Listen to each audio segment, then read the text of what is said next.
I'm registered dietitian Abby Sharp, and on my new podcast, Bite Back with Abby Sharp, I'll be dismantling the multi-billion-dollar diet industry that keeps us in a cycle of self-loathing and food fear. Join me every Tuesday for expert interviews, engaging conversations, and my signature science and sass to bust myths, correct misinformation, and help you break free from diet culture for good. Listen for free on the Seeker app or wherever you get your podcasts. This is the Pooja and Gurdeep podcast. From 98.1 CHFI Studios in Toronto, Canada. Hey Toronto, this is Ed Sheeran. This is Kelly Clarkson. Hi, this is Bryan Adams. This is Adele. This is Madonna. It's Michael Bublé, and you're listening to the Pooja and Gurdeep Show. It's fun. They're amazing. So if you're planning on making eggs this morning, before you do, ask yourself this. How do I crack my eggs? Like, what's my method? And am I doing it the most optimal way? When you crack your eggs, Gurdeep, how do you do it? Oh, man, I'm just glad we didn't come in on you're doing it wrong, because I felt like you were going to try and change my life. There's no wrong answer. There's a preferred method by chefs, though. I use a knife to crack my eggs, but not any knife. I use a plain edge knife, not serrated, because serrated, I find, will tend to sort of make the egg shard a little bit. So a plain edge knife, quick little ginsu, and then it breaks in two. And who taught you how to do that? You just learned that on your own? It's the cleanest way to break it, because if you break it on anything else that's not really finely pointed, it can lead to a sloppy break. Okay. Sloppy break. Okay, and nobody wants a sloppy break. No. Producer Steph, how do you crack your eggs? I don't got times. I just crack it on the side of the pan or the pot or whatever I'm cooking it and throw it in there. Okay, that's very common on the side of the bowl. A lot of people do that. Bossman Blair, how do you crack your eggs? On my forehead, tough guy style. Then he rockies it into his mouth. Eats it raw. Okay, note to self, don't go to Bossman Blair's house for eggs. No eyebrow in it. Is that shell in your forehead? Okay, and there's lots of methods. But how do you do it? Well, I do it on the countertop, just on the edge of the countertop, and then I, put it into a bowl or into the pan. Seems risky. Risky? Well, yeah, you're going to get shell, you get egg on your countertop. Okay, well, just so you know, what most chefs prefer... Let me guess, it's the countertop. It's on the countertop. Oh, wow. How did you know that? Because you brought the story. You hand-selected it. No wonder you liked it. It's on the countertop, and they say the reason for this is that the whole point is just trying to keep the shell intact. So your idea of using the knife completely makes sense. You're saying you are able to keep most of the shell intact. It's the cleanest break. Yeah. So if you're able to do that, I think that works. But that's the idea here. They say that getting shells into your eggs ruins everything. It ruins the composition. You obviously don't want your yolks to break up. Ruins your jibs if you bite into it. All of those things. And then, have you ever been there where you get shells in your eggs and then you're trying to fish them out? Do you know how you're supposed to get them out? Hard. With the shell. Huh? Yeah, you have to use a part of the shell to scoop it out. Otherwise, a spoon will never get it out. It takes forever. I use a spoon. It works. No. It doesn't get it on the first try. try. The shell will take it out. With the shell. Yeah. What? Yeah. And I guess the reason why they say the counter as well is that you just have a little bit more control in terms of like how much, force. But how you are put you doing into it on the counter? Like on the edge or like on the counter? No, on the edge. Because I'm on the edge. pretty sure that there's a lot of shell there. Yeah, that's no better than Blair's forehead. From CHFI Studios, It's the Pooja and Gurdeep podcast. Now, the last time Taylor played Toronto, that was in 2018. She brought out a special guest, and there's a lot of speculation that might happen. This is what she does. Again, that's what she does. She brings out people that are local to that city, that province, that state, that country. Yeah, and it was pretty cool what she did in 2018, because this is what happened.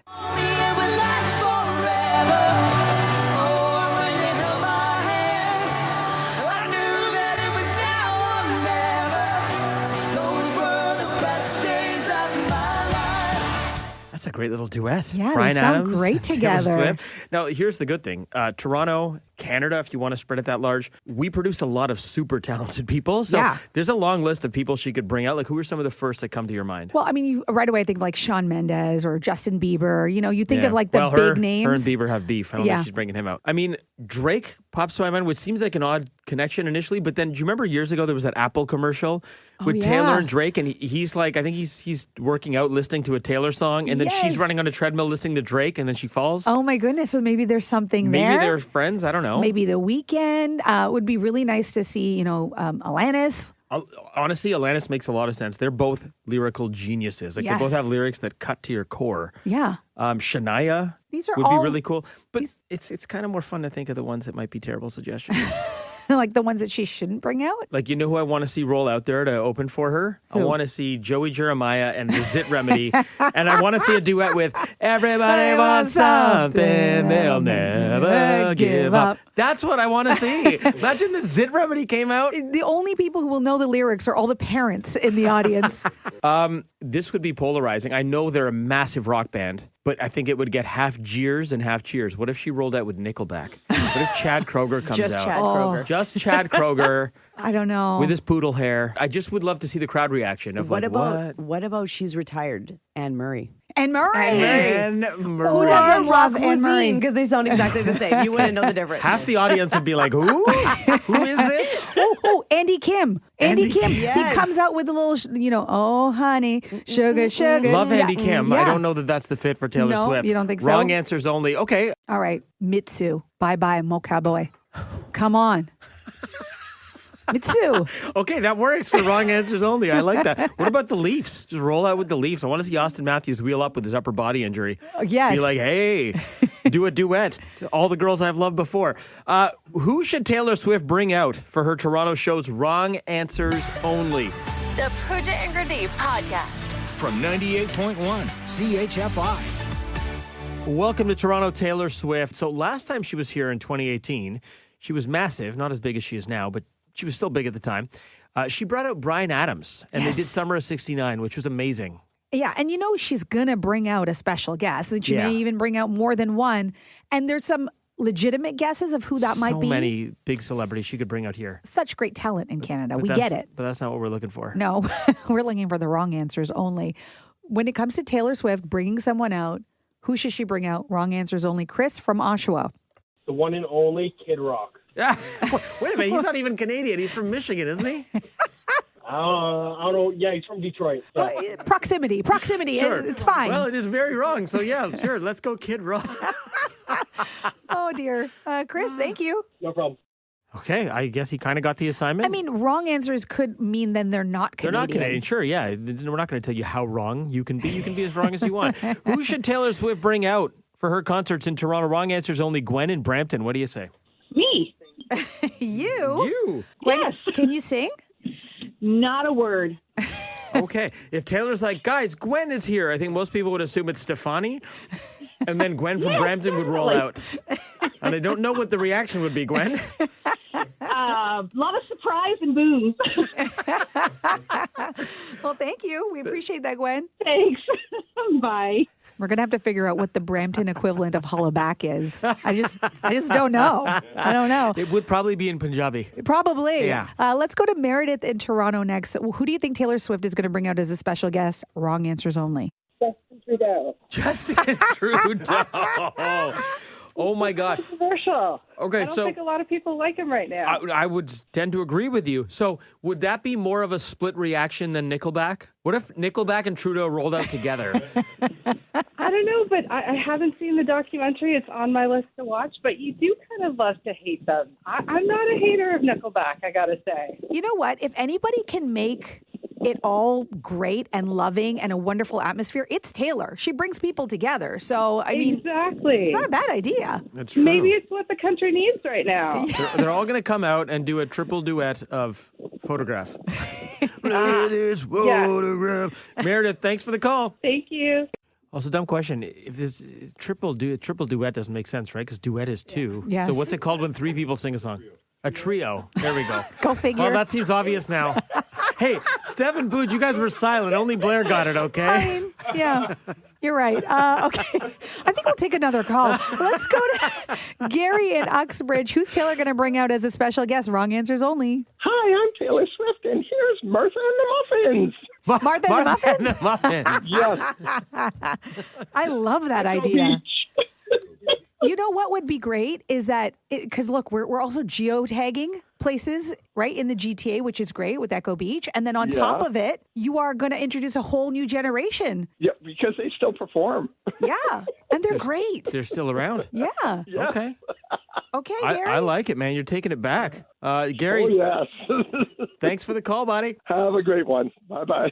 Okay, loving all these suggestions, but Dave in Toronto texting, and I think Dave in Toronto wins. Dave goes, Taylor Swift should bring out Wrong Answers Only, Ray Gun. Oh, no. Ray Gun to come out and No. do the Australian breakdancing kangaroo. Come out of retirement. She's retired recently. Comes out of retirement for one night only. Ray Gun. You win, Dave.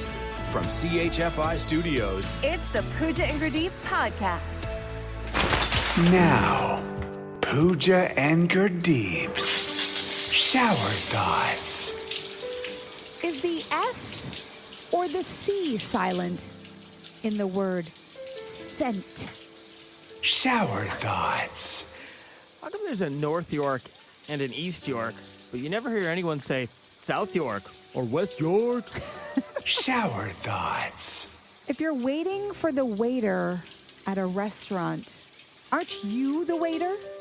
Shower Thoughts. Dua Lipa learned a second language, so now she's Duolingo? Shower Thoughts. If you dress for the job you want, not the job you have, should I be showing up to work as Beyonce? Shower Thoughts. So cowboys ride horses, not cows. So shouldn't they be called Horseboys? Shower Thoughts. The Pooja and Gurdeep podcast. I'm registered dietitian Abby Sharp, and on my new podcast, Bite Back with Abby Sharp, I'll be dismantling the multi-billion-dollar diet industry that keeps us in a cycle of self-loathing and food fear. Join me every Tuesday for expert interviews, engaging conversations, and my signature science and sass to bust myths, correct misinformation, and help you break free from diet culture for good. Listen for free on the Seeker app or wherever you get your podcasts. This is the Pooja and Gurdeep podcast. Have you ever told a joke and have it fall absolutely flat, just like crickets? We've all been there, right? Well, you said that this happened and you have witnesses. You have Blair and Steph witness you fail at telling a joke? They watched me dying in person. Yeah. So we were after the show on Friday. You were not here, and we were in our post-show meeting, and I got a call randomly from security at my condo building. So I'm like, oh, let me take this. Why are they calling me? And it was the security going, hey, can you please move your car out of the garage? Because we're washing the garage. Your car's in the way. And I'm like, my car's not in the garage. They're like, it's on P3. I go, I don't park on P3, and I'm at work. My car's here. Right. They go, oh, that's weird, whatever. They go, maybe it's someone else like living at your unit. And then I said, well, it's just me and my dog. And the last time I checked, she doesn't drive.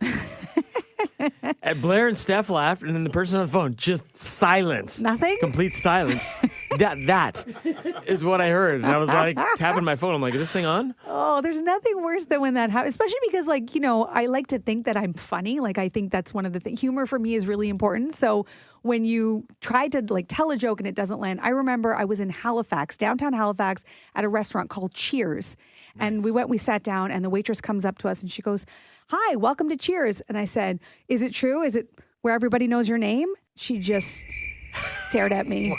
Wow. And I was like, either it's not funny or I've just aged myself, and she has no idea. How old was the waitress? She was young. Okay, yeah. I think you just solved it right there. Or she's heard that so many times. True. And she's like, I still don't get it.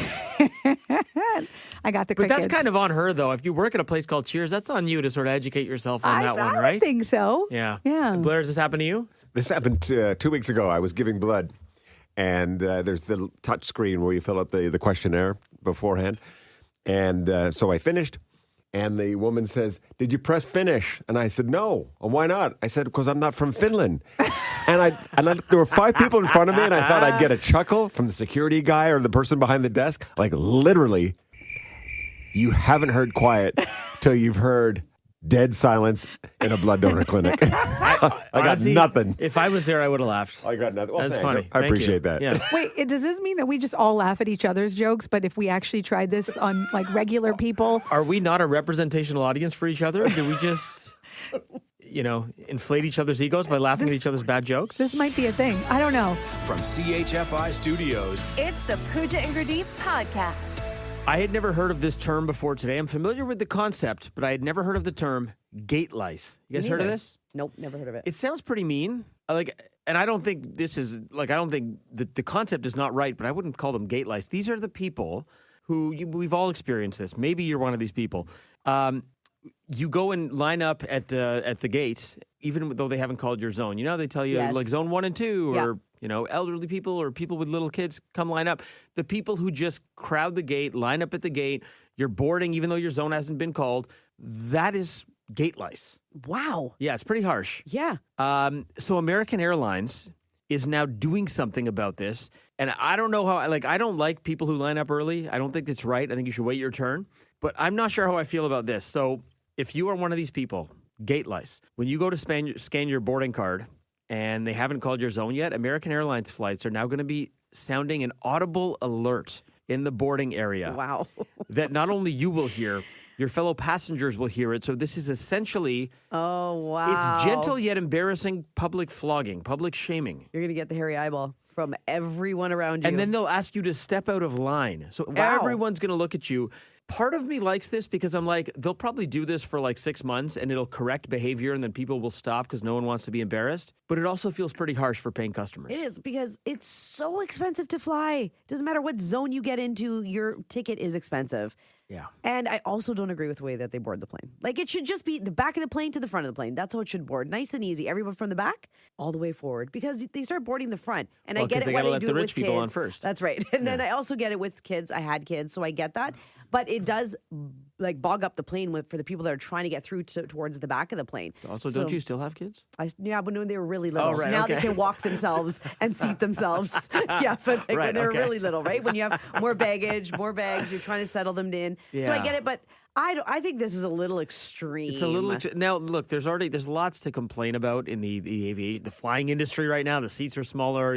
You can argue the customer service has never been worse. As you mentioned, Steph, the prices are crazy.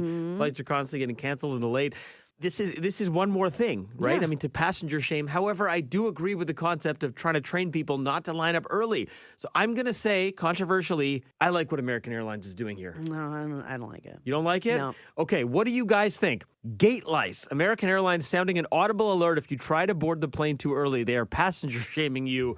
How do you feel about this? Is it okay to shame passengers even if they are in the wrong? You tell us. 5 calls? Decide it all. 5 calls decide it all. Is it okay to shame paying customers even though they're crashing the gate early? They are in the wrong. You tell us what you think about this controversial topic. The Pooja and Grenade Podcast. From 98.1 CHFI. 5 calls? Decide it all. Oh, it's a spicy fall. 5 calls decide it all. How do you feel about American Airlines, which is now going to be basically passenger shaming what they call gate lice? These are the people who try to board the plane before their zone has been called. You're crowding the gate. They're now going to sound an alarm when they scan your boarding card if your zone has not been called. Sound a little alarm. Everyone hears it in your area, and they make you stand to the side. I kind of think this is good. I think this is going to correct people's behavior. I don't like how they're doing it. I know something needs to be done. I think it's a little harsh. It's harsh but fair. Okay, what do you think? 5 calls decide it all. Is it okay to shame paying customers even if they're in the wrong? Jim from Scarborough, kick us off. I agree with you, absolutely. You're with it, okay. I am. All right, Jim. It's harsh, but people need harsh tactics in order to correct their behavior. Harsh but fair is what I'm hearing. Jim, your vote's been counted. Thanks, friend. You're welcome. Janine from Toronto. So what do you think? Is it okay to shame paying customers even if they're in the wrong? So normally I would say no, but on this one, I say absolutely. I feel we're living in a day where everybody's so self-entitled that they can use a little bit of a yes. A little bit of humble pie. You got it. Okay, Janine, your vote's been counted. Thank you. Have a great day. You too. Naras from Alliston, what do you think? Is it okay to shame paying customers even if they're in the wrong? No, shame on American Airlines. They shouldn't be doing it. No, I'm not going to even fly there anymore. That's true. Wow, okay, you're going to avoid American Airlines because of this policy. Oh, yeah. So you know why? Because if they can make sure each one has his own luggage on top of his seat, then it's okay. Right. Because when you board in, there is no room for your luggage to put in. That's people who line up. They can have room for their luggage. That's a very good point. I think you're right. A lot of people who line up early do it so they can get the overhead cabin above their seat. Yeah. Naras, I'm one of them. Thank you for the call. We appreciate your vote's been counted. Bye-bye. Have a great day, guys. You too. Shannon from Hamilton, nice to talk to you. So what do you think about this, Shannon? Is it okay to shame paying customers even if they're in the wrong? I think it's correcting their behavior, so I'm all for it. Wow, okay. So you There's wouldn't... reasons, like if you have reasons with children with disabilities, elderly, disabled, you can make arrangements ahead of time in that. But I'm for it. Okay, Shannon, your vote's been counted. Thank you. Have a good day, guys. You too. Dorothy from Toronto. So what do you think about this? Is it okay to shame paying customers even if they're in the wrong? Yeah, they're in the wrong. They should be shamed. That happened to me and my daughters. My daughter and I was 7 months pregnant with my last daughter, and a couple, a young man and woman, pushed right in and got in the lineup, but they looked at me first. And I was so shocked. I always get taken back by brazen people. I didn't say anything, so they thought they could just push in. And I tapped him on the back and said, "You don't mind, do you, getting behind me and my little daughter? Because we were here first, so do you mind, or I'm going to go say something to someone at the ticket booth. I'm going to start screaming." I was so tired. I was 7 months pregnant. She said, "Oh, don't worry, ma'am. Okay." And they moved, and they got to the back of the lineup because they knew I was going to shame them. Okay, my takeaway, do not mess with Dorothy. Your vote has been counted. Thank you, Dorothy. Thank you. Bye. Yo, we are not in Kansas I changed my anymore. mind. It's totally fine. I don't want Dorothy to be mad. Dorothy. Wow, okay. I honestly thought this was going to go the other way. Yeah. I thought more people would say no, but that was fairly decisive. 4-1. Saying you are okay with shaming so-called gate lice. I feel mean saying gate lice. I know, it's so quote mean. unquote gate lice. All right, not what I expected. You guys surprised me. Thank you for all the calls. Thanks for listening to the Pooja and Gurdeep podcast. Listen to Pooja and Gurdeep live weekday mornings from 5 to 9. Only on 98.1 CHFI. Toronto's perfect music mix.